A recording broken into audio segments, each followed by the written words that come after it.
ನಾನಿವತ್ತು early morning 4:15ಗೆ ಎದ್ದು railway station ಹತ್ರ ಹೊರಟೆ. ರೈಲ್ವೆ ಸ್ಟೇಷನ್ ಹತ್ರ ಹೋಗಿ ಟಿಕೆಟ್ ತಗೊಂಡು ಟ್ರೈನ್ ಹತ್ಕೊಂಡೆ. ನಾನಿವತ್ತು ಎಲ್ಲಿಗೆ ಹೋಗ್ತಾ ಇದ್ದೀನಿ ಗೊತ್ತಾ? ಎಲ್ಲಿಗೆ ಅಂದರೆ ಮೈಸೂರಿಗೆ. ಮೈಸೂರಲ್ಲಿ ಆನೆಗಳನ್ನ ನೋಡೋಣ ಅಂತ ಹೋಗ್ತಾ ಇದ್ದೀನಿ. ನಿನ್ನೆ ರಾತ್ರಿ ಆನೆಗಳೆಲ್ಲ ಕನ್ಸಲ್ಲಿ ಬಂದು ನಾನು ನೋಡೋಕೆ ಯಾವಾಗ ಬರ್ತೀಯಾ ಅಂತ ಇತ್ತು. ಅದಕ್ಕೆ ಬಂದೆ ನೋಡಿ ಇವಾಗಲೇ ಅಂತ ಹೊರಟೆ. Hello guys, welcome to my new vlog.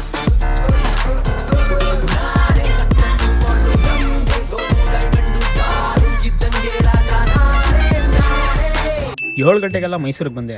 Journey ಅಂತೂ ತುಂಬ ಫ್ರೆಶ್ ಫೀಲ್ ಕೊಡ್ತಾ ಇತ್ತು. ವಿಂಡೋ ಸೀಟಲ್ಲಿ ನೇಚರ್ ನೋಡ್ತಾ ಕಳೆದೋಗಿದ್ದೆ. ಟ್ರೈನ್ ಇಳ್ಕೊಂಡು ಸೀದಾ ಪ್ಯಾಲೇಸ್ ಹತ್ರ ಹೋಗಿ ಟಿಕೆಟ್ ತಗೊಂಡು ಪ್ಯಾಲೇಸ್ ಒಳಗಡೆ ಹೋದೆ. ಪ್ಯಾಲೇಸ್ ಎಲ್ಲ ಒಂದು ರೌಂಡ್ ಹಾಕೊಂಡು ಆನೆ ನೋಡೋಣ ಅಂತ ಹೋದೆ. ಈ ಆನೆ ಅಲ್ಲ, ನಿಜವಾದ ಆನೆ. ಕೊನೆಗೂ ಆನೆ ಕಾಣಿಸ್ತಲ್ಲ ಅಂತ ತುಂಬ ಖುಷಿಯಾಗಿ ಹೋದೆ. ಆದರೆ ಒಳಗಡೆ ಅಲೋ ಇದ್ದಿಲ್ಲ. ದೂರದಿಂದನೇ ನೋಡ್ಕೊಂಡು ಹೋಗ್ಬೇಕು ಅಂದರು.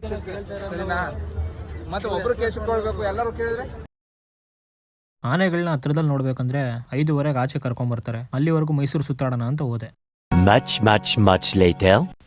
ಕೊನೆಗೂ ತುಂಬಾ ಹೊತ್ತು ಕಾದ್ಮೇಲೆ ಆನೆಗಳು ಬಂತು.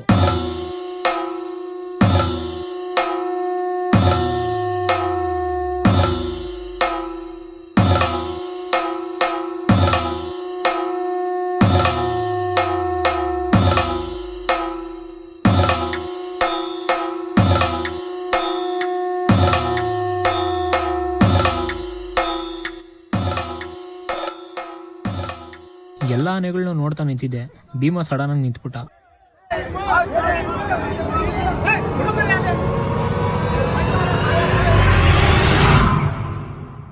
ಭೀಮ ಯಾಕೆ ನಿಂತ ಅಂತ ಗೊತ್ತಾಗಿಲ್ಲ.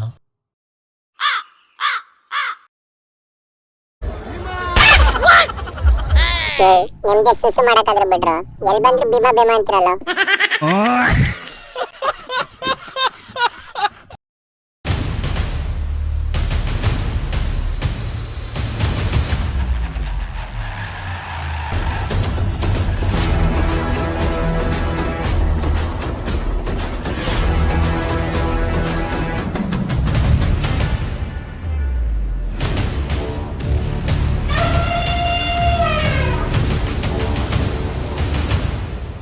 ಈ ವಿಡಿಯೋನ ಕಂಪ್ಲೀಟಾಗಿ ನೋಡಿದ್ರೆ ಅಂದ್ಕೊಂಡಿದ್ದೀನಿ.